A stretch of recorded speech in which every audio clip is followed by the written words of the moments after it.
Pattern तो फिर से बहुत बढ़िया बन गया है कि हम सही जगह पे खड़े हैं एक और ब्रेकआउट देने के लिए। लेकिन भैया मार्केट जब तक फिर से, क्योंकि अब फिर से लोग लॉन्ग हो गए होंगे, फिर से लोगों को ट्रेड पैटर्न समझ में आ गया, मार्केट फिर से आपको एक झटका दे सकती है। 24,500 तो बहुत आराम से टच कर सकती है, उसके अलावा और भी नीचे जा सकती है। नमस्ते, अभिवादन आपका इनोसेंट इन्वेस्टर के इस नए वीडियो में। तो भैया कैसे हैं आपके हाल चाल? हालत खराब हो गई होगी अगर आपने आज ट्रेड किया होगा नॉर्मल बाजार की टेंडेंसी को देखते हुए। ठीक है, बाजार क्या कर रही थी? आपको बोल रही थी शॉर्ट करो शॉर्ट करो शॉर्ट करो शॉर्ट करो और शॉर्ट करो और शॉर्ट करो। यहाँ पर तो थोड़ा जो रुकी है ना, बेस जो बनाई है, बोल रही थी मुझे और शॉर्ट करो भाई।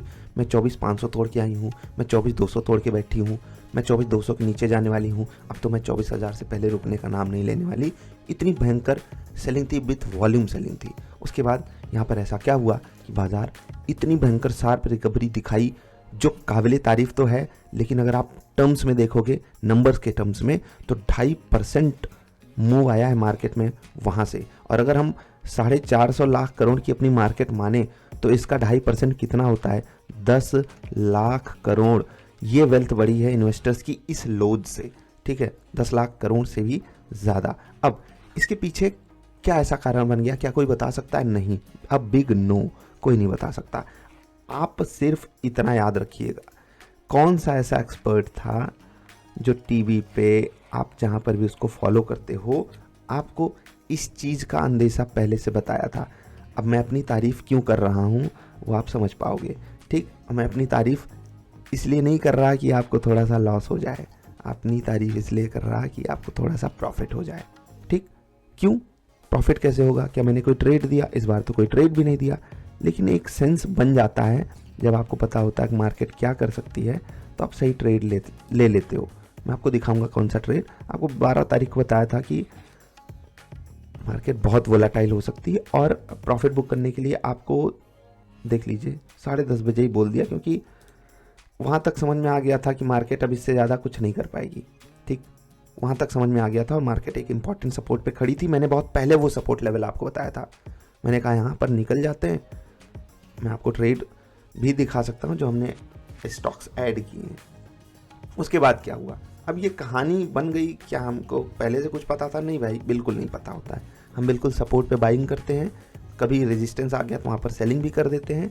हाँ, रेजिस्टेंस पे थोड़े से अलर्ट रहते हैं कि यहाँ पर बाइंग ना हो जाए, हमसे ये गलती ना हो। अब यहाँ पर मुझसे कोई कह दे भैया बाइंग कर लो, 100 रुपये बाइंग कर लो, मैं बोलूँगा नहीं यार, मुझे कंफर्ट नहीं आ रहा, मैं नहीं कर सकता। अब आपको दिखाता हूँ कि कैसे ट्रैप बुना जाता है। उससे पहले आपको कुछ बातें बताना चाहता हूँ। ये अंदर की बातें हैं, जनरली लोगों को नहीं पता होती हैं, लेकिन मैं चाहता हूँ आपको ये बात पता हो। ठीक, तभी आप समझ पाओगे कि मार्केट ऐसा क्यों कर देती है। हम सोचते हैं टीवी वाला एक्सपर्ट हमको क्यों नहीं बता पाया, या हम कहीं से तो समझ पाए होते। वो नहीं बता सकते, क्योंकि ये पूरा एक गेम होता है, और गेम को गेम की तरह लोगे तभी सर्वाइव कर पाओगे। किसी के भरोसे बैठोगे, स्ट्रैटेजीज काम तो करती हैं, लेकिन ऐसे समय पे आपका दिमाग भी काम करना चाहिए। गलत जगह पे स्ट्रैटेजी लगाओगे तो क्या ही काम करके वो देगी। ठीक, 2 चीज़ मैं आपको बता रहा हूँ, उसको बहुत ध्यान से, इसको गांठ बांध के रख लीजिएगा।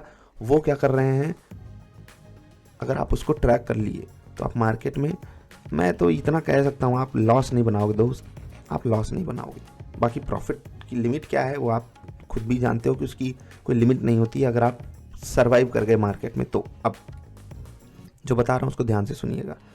हेज फंड्स का नाम सुना है? सुना होगा। क्या करते हैं ये फंड्स? अभी आपको बता देते हैं। ये बाइंग साइड की भी पोजीशन रखते हैं, सेलिंग साइड की भी रखते हैं। मतलब कि मार्केट में बाई भी रहेंगे, ये सेल भी रहेंगे, मतलब कि शॉर्ट भी रहेंगे, लॉन्ग भी रहेंगे। अब आप कहोगे कि इनको प्रॉफिट कहाँ से होता है? इनको प्रॉफिट होता है प्रीमियम से, इंटरेस्ट से। इसके अलावा भी बहुत सारी स्ट्रैटेजी होती है। आर्बिट्राज, आप समझते हो ना, आर्बिट्राज अपॉर्चुनिटी, मतलब जहाँ पर वेरी लो रिस्क होता है वहाँ पर ये एंट्री लेते हैं, एग्जिट करते हैं, एंट्री लेते हैं, एग्जिट करते हैं, बाइंग भी रखेंगे, सेलिंग भी रखेंगे, प्रीमियम खाएंगे। अभी देखिए फ्यूचर्स का प्रीमियम अचानक से कम हो गया जब नीचे से शॉर्ट कवरिंग हुई, तो वहाँ पर ये अपना प्रॉफिट बना लेंगे। मतलब इनके पास ढेर सारे तरीके होते हैं। ये हो गई बात हेज फंड्स की। एक होते हैं long only funds. Long only funds, बहुत अंदर की बात बता रहा हूँ, उसको ध्यान रखिएगा। लॉन्ग ओनली फंड्स, ये FNO जो हम लोग सीखते हैं ना जब, तो वहाँ पर मैं लोगों को समझाता हूँ। लॉन्ग ओनली फंड्स क्या करते हैं, ये सिर्फ बाइंग कर सकते हैं मार्केट में, ये सेलिंग साइड जा ही नहीं सकते। इनको डालना होता है, यानी कि झोंकना होता है अपना पैसा, और इनके पास बहुत पैसा होता है।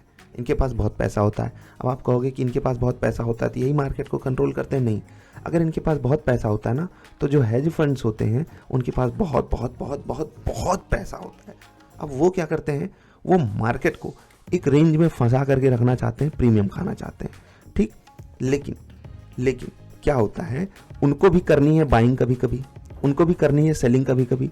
तो उनकी तरफ से जब ये चीज़ें होती हैं, मतलब बाइंग होती है, सेलिंग होती है, तो कैसे करते क्या है, वो कुछ स्टॉक में वो बाइंग करेंगे, कुछ स्टॉक में वो सेलिंग करेंगे। इसको बोला जाता है कॉन्ट्रा ट्रेड। ये बहुत मुश्किल होता है कर पाना, लेकिन जो ये कर पाए उसको तो बहुत तगड़ा वाला प्रॉफिट हो जाता है। लेकिन जो लॉन्ग ओनली फंड्स होते हैं इनको हम प्रिडिक्ट कर सकते हैं। प्रिडिक्ट मतलब इनको मार्केट में पैसे डालने हैं, मार्केट गिरेगी ये डालेंगे, मार्केट गिरेगी ये डालेंगे।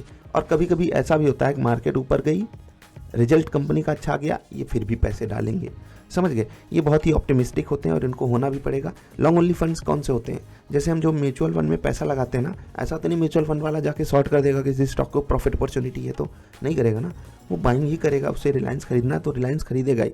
ऐसा नहीं कि उनको लग रहा है कि रिलायंस यार 1250 तक गिर सकता है, 1300 पे खड़ा है, 50 रुपये बना लेते हैं, 5 करोड़ शेयर्स हैं तो हमको कुछ पैसे मिल जाएंगे। वो ये नहीं कर सकते। हेज फंड ये कर लेगा, लेकिन वो दूसरे तरीके से करेगा। ऐसा नहीं कि वो नेकेड चला जाएगा रिलायंस में शॉर्ट, पता चले रिलायंस में कोई अच्छी न्यूज़ आ गई, अगले दिन 5, 7, 8% ऊपर है रिलायंस, तो लंका लग गई उनकी। ये नहीं करते। तो उनका अपना कमाने का तरीका है, इनका अपना कमाने का तरीका है। कभी कभी इनमें एक राइवलरी भी देखी जाती है, आपस में लड़ाई भी करते हैं कि मैं यहाँ पर खरीदूंगा। ज़्यादातर समय में ये समन्वय बिठाते हैं, यानी कि कंपेटेबिलिटी बिठाते हैं कि चलो हम भी यहाँ खरीदते हैं। रिटेलर्स को, छोटे ट्रेडर्स को, HNIs को ट्रैक किया जाए। आज क्या हुआ, आज इन लोगों का जो कॉम्बिनेशन है ना, वो मैच कर गया। कैसे मैच किया मैं आपको समझाता हूँ। देखो, सपोर्ट पे ढूंढ रहे थे कौन, सपोर्ट पे ढूंढ रहे थे लॉन्ग ओनली फंड्स, ठीक। ये ट्रेड भी करते हैं, याद रखिएगा। ये यहाँ पर खरीदे, यहाँ पर बेच देंगे, हो सकता है बेच दें। बहुत सारे शेयर्स ये यहाँ पर खरीद के यहाँ पर बेच भी सकते हैं, करते हैं। हेज फंड्स तो बहुत नरक मचा के रखते हैं, वो समझ लो कि एक्टिव ट्रेडर से भी ज़्यादा एक्टिव हो जाते हैं कभी कभी, ठीक। तो ऐसे में ट्रैप बुना जाता है। क्या बुना जाता है, उनको ट्रैप में फंसाने की कोशिश करते हैं। उससे कैसे बचना है ये जानने के लिए आप थोड़ा सा और अंदर घुसने की कोशिश कीजिएगा मेरे साथ। मैं आपको वन डे की कैंडल दिखा करके ये चीज़ें समझाना चाहता हूँ।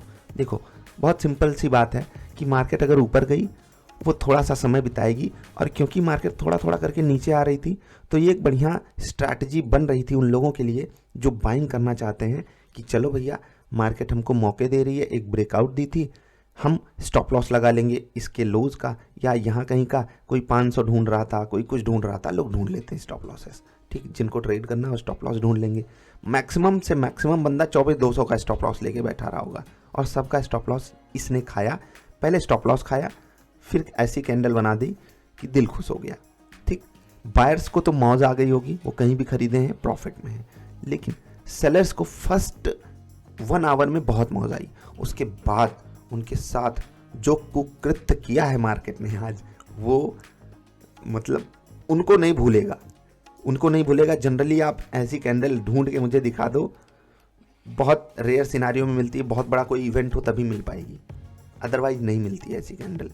और ये विदाउट इवेंट जो कैंडल बनी, ये उनकी राइवलरी में बनी बहुत अच्छे से। जो प्रीमियम ज़ीरो होता गया था, मतलब इतना गंदा प्रीमियम घटा था कि कभी कभी मूड ख़राब हो जाता है यार। होता है ना कि कुछ कॉल्स और पुट्स आपकी उसमें होती हैं एक्स्ट्रा रिस्क को अवॉइड करने के लिए, वो जब ऐसे ख़त्म होती हैं, मेल्ट होती हैं, दिमाग ख़राब होता है। लेकिन फिर अचानक से ये हो जाता है। अब आपको दिखाना चाहेंगे कि कैसे आप उस वोलाटिलिटी में प्रॉफिट आराम से बना सकते थे। प्लस यहाँ पर जो स्टॉप लॉस हंटिंग हुई है, क्या आपको अब यहाँ पर फिर से लॉन्ग हो जाना चाहिए? देखो, पैटर्न तो फिर से बहुत बढ़िया बन गया है कि हम सही जगह पे खड़े हैं एक और ब्रेकआउट देने के लिए। लेकिन भैया मार्केट जब तक फिर से, क्योंकि अब फिर से लोग लॉन्ग हो गए होंगे, फिर से लोगों को ट्रेड पैटर्न समझ में आ गया, मार्केट फिर से आपको एक झटका दे सकती है। 24,500 तो बहुत आराम से टच कर सकती है, उसके अलावा और भी नीचे जा सकती है। लेकिन क्या जो पिछली वीडियो में मैंने कहा था कि मुझे मार्केट 24,000 के नीचे चाहिए, वो अभी भी मैं उस पर कायम हूँ। हाँ, मुझे अभी भी मार्केट 24,000 के नीचे चाहिए, तभी मैं कुछ ऐसी इन्वेस्टमेंट कर पाऊँगा जो मैं कुछ समय से लेकर के बैठा हूँ, ठीक। ऐसे ही होता है, वो लगा देंगे धड़ाधड़ बाइंग, एक प्राइस सेट कर देंगे, यहाँ से हमको बाइंग ही करनी है। 1250, 1251, 52, 53, 54, 55, 56, जो भी देना दो, हटाओ, रिटेलर्स को हटाओ, स्टॉप लॉस खाते जाओ, अब कुछ देर बाद उनके स्टॉप लॉसेस ऐसे हिट होंगे कि स्टॉक खुद ही भाग जाएगा। वही हाल हिंदुस्तान यूनिलीवर में भी हुआ। सुबह सुबह नॉर्मल फ्लैट ट्रेड कर रहा था, फिर बाइंग आ गई। एयरटेल तो सुबह से ही तहलका मचा रहा था, बाइंग करनी थी, सब कर रहे थे इसमें buying. FIIs, hedge funds, long only funds, Indian DIIs भी मज़े लेते हैं। मज़े लेने दीजिए। आई होप आपने एंजॉय किया होगा आज के मार्केट सेशन को, और ऐसे एंजॉय करते रहिए। अभी के लिए इतना ही। वीडियो देखने के लिए आपका